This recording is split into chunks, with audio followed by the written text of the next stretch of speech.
Hello again. This is the last video I'll be posting this semester. This is the last full week of assignments for the class. You do have a discussion board question regarding the authority to declare war and the role of the President and Congress in that. I'd ask that you please read the assigned pages, and I've included some page numbers in the question, and I do hope you'll read those before answering the question. But I wanted to give you a little background on the issue of war powers. In the Constitution, the President is designated as the Commander-in-Chief.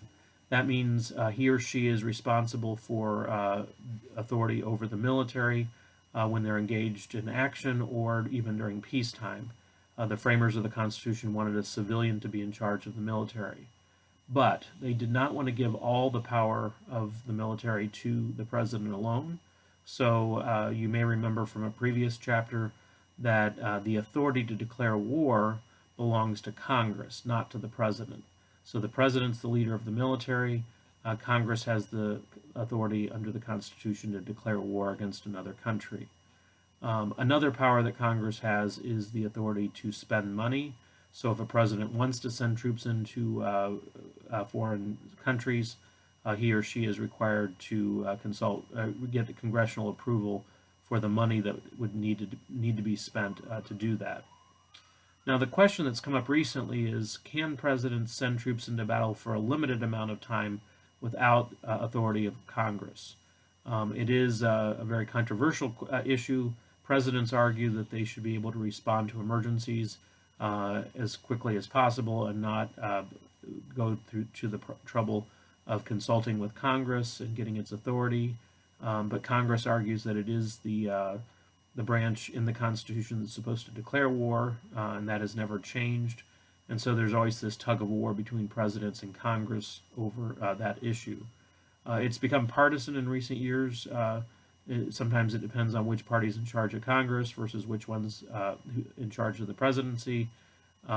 Recently, President Trump did send bombers into Syria to deal with ISIS, and largely Democrats in Congress, although a few Republicans opposed his action or took exception to it because he did not seek congressional authority, and they said that if he wanted to continue that action, he would need to get authority from Congress. In the mid-1970s, at the end of the Vietnam War, Congress did pass the War Powers Act, which was a law, and it is discussed on page 335 in your book, but it does require that presidents consult with Congress and get authority from Congress for military actions lasting longer than 2 months. Most presidents have only partially complied with that law, and presidents typically don't like it very much, but it is the law and it is supposed to be followed. The argument that presidents do make is that they need to be able to respond in emergencies, but historians would point out that when Pearl Harbor was attacked in December of 1941, President Roosevelt went to Congress the very next day, and Congress did declare war on Japan, which had bombed Pearl Harbor, and then within a day or two, Congress also declared war on the other countries that were allied with Japan.